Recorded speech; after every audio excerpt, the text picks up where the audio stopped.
नमस्कार, सरपर चैनल में आपका स्वागत है। मैं हूं किरण वर्मा। तो खास बातचीत में इस वक्त मेरे साथ हैं नारी शक्ति हैं मेरे साथ, और इन्हें हाल ही में हमारे माननीय राष्ट्रपति द्वारा नारी शक्ति पुरस्कार से सम्मानित किया गया है। मैं बात कर रहा हूं संध्या दर्जी की। उनसे हम जानेंगे कि कितनी खुशी है उनको। सबसे पहले तो हमारी तरफ से मुबारकबाद है जी आपको। Thank you so much 7 up channel का कि आप यहाँ आए और मुझे मुबारकबाद दी। मैं शुक्रिया करती हूँ इस बात का। संध्या जी, आप ये बताएं कि कैसे आपको ये नारी शक्ति पुरस्कार जो मिला है, कितनी मेहनत करनी पड़ी आपको? एक्चुअली ये पुरस्कार मेरे काम को मिला है, जो मैं काम करती हूँ अपने अंडर प्रिविलेज बच्चों के लिए और डिसेबिलिटी सेक्टर के लिए। ये मुझे नहीं मिला, ये पूरे सेक्टर को मिला है। जो मुझसे लोग जुड़े हैं, जिन्होंने मेरे साथ मिलके इस काम पे मेरा साथ बढ़ाया है, उनको मिला है। मैं आपको एक इन्फॉर्मेशन देती हूँ कि जो हमारा प्रोजेक्ट है जिगर Jammu institute of general education and rehabilitation, इसमें 70% वुमेन विद डिसेबिलिटी मेंबर्स है और उनका साथ है इस चीज़ को करने में, उन सब का साथ है। ये एक बंदा नहीं है, पूरा मिशन है। संध्या जी, ये बताएं कि कब गए थे आप, ये पुरस्कार मिला आपको, कब गए थे वहाँ? लास्ट फ्राइडे मेरे को होम मिनिस्ट्री से कॉल आया था रात के 8:30 के करीब। तो नेक्स्ट डे मैं फिर तैयारी करके संडे मॉर्निंग में निकल गई थी दिल्ली के लिए। मिडनाइट में दिल्ली में पहुंची थी मैं। तो नेक्स्ट डे से ही फिर स्टार्ट अप हुआ कि वहाँ हर किसी चीज़ को प्रोटोकॉल फॉलो करना पड़ता है।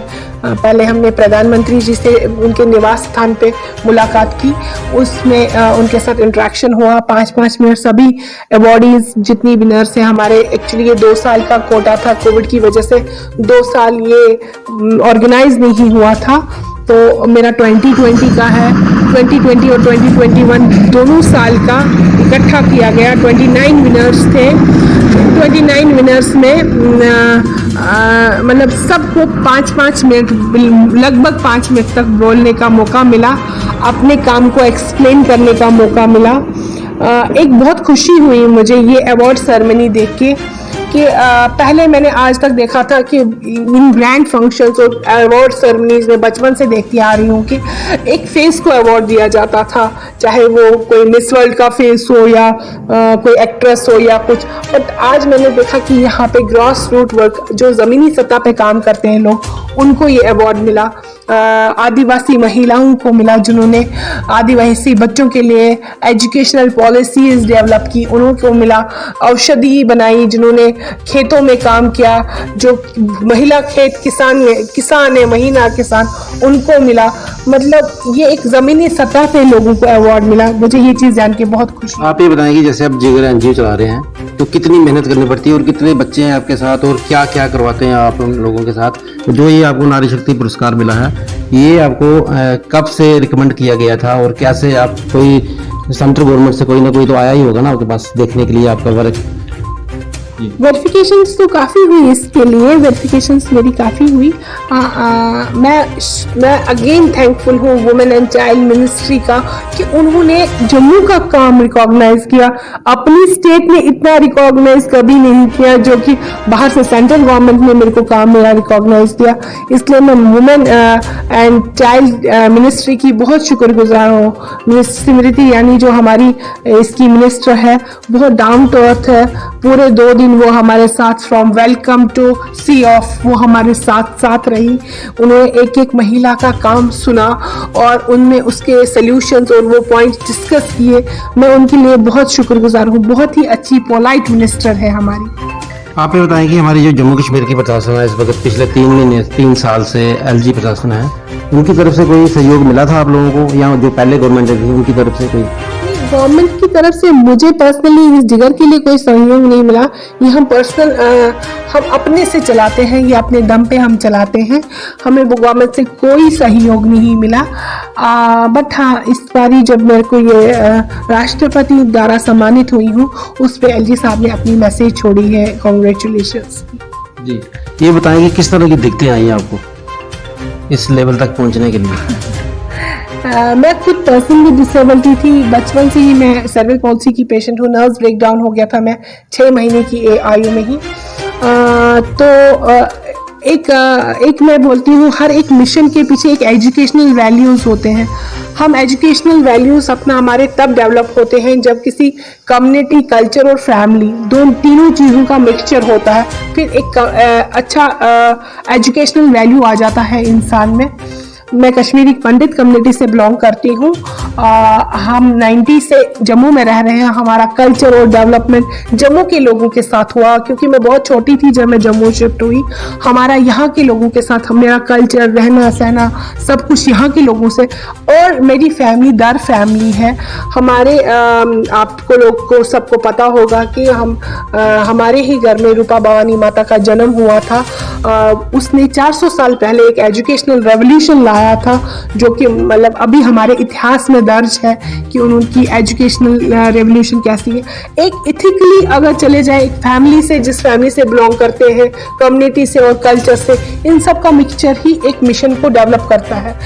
ऐसे आप क्या करते हैं ओवरऑल, जैसे जिगर तो आप चला ही रहे हैं, इसके अलावा क्या जॉब करते हैं? हाँ जी, मैं फाइनेंस डिपार्टमेंट हूँ। अभी मैं relief and rehabilitation canal road पे जो ऑफिस हूँ उनके साथ हूँ। ये बताएं कि प्रेरणा कैसे मिली आपको कि आपने डिसेबल बच्चों की सेवा करनी है और इतने बड़े ओहदे तक आप पहुंच गए? एक्चुअली पर्सनल डिसेबिलिटी और मैं बचपन से ही, अपनी डिसेबिलिटी तो मेरे को थी, अपने को सेटल डाउन करने में जो मैंने सीखा वही चीज़ मैंने दूसरों को सिखाई। और अंडर प्रिविलेजेस के साथ मैं कनेक्टेड कैसे हुई, क्योंकि मैं छोटी उम्र से ही घर में ही, क्योंकि इनएक्सेसिबल एनवायरनमेंट था हमारा, बाहर आना जाना हमारा कम था, तो मैंने अपने इर्द गिर्द जो भी गरीब बच्चे हैं उनको फ्री ऑफ कॉस्ट पढ़ाना स्टार्ट किया 15 साल की उम्र से। आज 25 साल हुए लगभग मेरे को कि मैं इस फील्ड में काम कर रही हूँ। तो बट ये एक जज्बा ही रहा इनकी ओर। फिर छोटी मतलब 1-2 पढ़ा के एक इनर सेटिस्फेक्शन बनती गई। अगर किसी डिसेबल का पेंशन नहीं था मैं बनाती थी और एक इनर सेटिस्फेक्शन उससे बनती थी। ये मतलब क्या, लोग मिलते गए, कारवां बनता गया, ऐसा कुछ सीन है। दर्शकों, जैसे आप सुन ही रहे हैं कि संध्या दर्जी मेरे साथ हैं इस वक्त। एक नारी शक्ति पुरस्कार से सम्मानित किया गया है हमारे भारत सरकार द्वारा, तो एक खुशी गर्व की बात है। मैं आपसे एक और चीज़ पूछना चाहूँगा कि घर में कौन कौन है आपके और कैसे आपका ये चलता है सिस्टम सारा? जैसे आज जिगर चला रहे हैं आप, इसके अलावा और क्या चला रहे हैं आप? हर कोई, ये मिशन तो मेरी फैमिली के ही द्वारा चलता है अगर हिसाब से माना जाए। मेरी पूरी फैमिली इसमें इन्वॉल्व है, हमारी सारी रिलेशंस इसमें इन्वॉल्व है। हर एक का साथ बराबर का रहा है। मेरे पेरेंट्स का सबसे ज़्यादा साथ, जिन्होंने मेरे को इनबिल्ट कॉन्फिडेंस दी, जिन्होंने मेरे को जीने का एक राह दिया। और स्टीरियोटाइप सोसाइटी हमेशा एक पिछड़ा हो जाता है कि डिसेबल इंसान है, ये हाथ लगाएगा, कहीं कर्ज तो नहीं है, कहीं कुछ तो नहीं है। उन सब चीज़ों को फेस करते करते उन्होंने एक कॉन्फिडेंस मेरे में बिल्ड की। उन्होंने नेगेटिविटी को हटा के एक कॉन्फिडेंस मेरे में बिल्ड की। वो कॉन्फिडेंस ही मेरे साथ रही है हमेशा। आप ये बताएं कि आपके जो स्टूडेंट हैं, जो जिनको आप सिखा रहे हो, वो किस लेवल तक पहुंचे हैं अभी तक? हाँ, मैं वो बहुत कहना चाहती हूँ। हमारे अंडर प्रिविलेज जो बच्चे थे, गरीब बच्चे हमारे साथ हैं। हमने 6th क्लास से एक बैच करा स्टार्ट किया था, वो अब हमारा 12th में पहुँच गया है। एक अच्छी सेटिस्फेक्शन मिलती है हमारे बच्चे जब आगे मिलते हैं। हमारा स्पोर्ट्स में है, हमारी तानिया मेहरा यहाँ पे स्टूडेंट है, एक वो विजुअली इम्पायर्ड है, उसने 85 स्कोर किए हैं 12th क्लास में। एक इनर बिल्ड सेटिस्फेक्शन हमें मिलती है इन चीज़ों से, जो हमारे बच्चे आगे आगे कदम बढ़ रहे हैं। तो ये जिगर जो इंस्टीट्यूट आपने बनाया हुआ है, इसमें क्या क्या आप एजुकेशन देते हैं बच्चों को? हमारे जिगर में 5 प्रोजेक्ट्स असल में चलते हैं विदाउट एजुकेशन के। एजुकेशन फॉर अंडर प्रिविलेज, जो पढ़ाने वाली टीचर्स है वो डिसेबल है। मतलब ये 2 साइड का कंसेप्ट है जो क्रिएट हो रहा है। दोनों सबके एजुकेशन, मतलब education for under privilege section और growth of a disability sector, इस में दोनों चीज़ें पूरी हो रही हैं।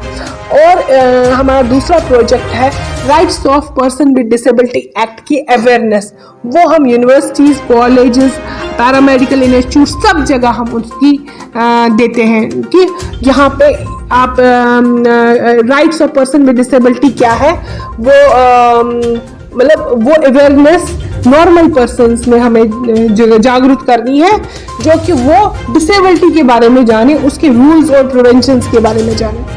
आपने एक बहुत बड़ी बात की है, जैसे आप खुद भी डिसेबल थे, फिर भी आपने इतना बड़ा मुकाम हासिल किया, नारी पुरस्कार हासिल किया आपने, तो कोई दिक्कतें आई आपको, परेशानी है जो आपको फील होती होगी मेरे को बहुत परेशानी आई? परेशानियां तो मतलब अगर हम परेशानियां ना हो तो सीखने को कुछ नहीं मिलता है। मैं आपको एक मतलब मुझे एक चीज़ बहुत बुरी लगती है, जब भी किसी ऑफिस में जाती हूँ वहाँ बोलते हैं घर में और कोई नहीं था क्या, आ नहीं सकता था। बट हम लोग जब तक नहीं निकलेंगे हमारे सॉल्यूशंस नहीं निकलेंगे। ये चीज़ बहुत गलत है। मैं पब्लिकली ये बोलना चाहती हूँ कि किसी भी डिसेबल को ये नहीं बोलना चाहिए कि घर में नहीं कोई है क्या। ये बहुत बड़ी गलत बात है। अगर डिसेबल बाहर नहीं निकलेगा उसके साथ क्या क्या उसकी ज़िंदगी में क्या क्या सॉल्यूशंस हम डाल सकते हैं वो नहीं हम ला सकते। ये सबसे गलत बात है। ऐसी ऐसी बहुत सारी दिक्कतें आई ज़िंदगी में। इनएक्सेसिबल एनवायरनमेंट था। किसी ऑफिस में जाने के लिए एक नहीं दो चार चार बंदे लेने पड़ते हैं साथ में, जो मुझे ऑफिस के उस ऑफिस रूम तक पहुंचाए, ऑफिसर तक पहुंचाए। बहुत सारी दिक्कतें। हमारा सेक्रेटरी जम्मू सेक्रेटरी इनएक्सेसिबल है। पीछे मैं गई थी लास्ट जनवरी में, वहाँ पे तो 2 बंदों ने मुझे अंदर कर दिया था, मतलब स्टेप ऊपर कर दिया था। बहुत मुश्किल है हमारी लाइफ में इनएक्सेसिबल एनवायरनमेंट है। अभी तक बड़ी मुश्किल से इंसान इंडिपेंडेंट होता है और अपनी सैलरी लेने के काबिल होता है। मैंने अभी तक अपनी सैलरी खुद से बैंक से और एटीएम से नहीं निकाली है। ये एक पर्सनल इशू है।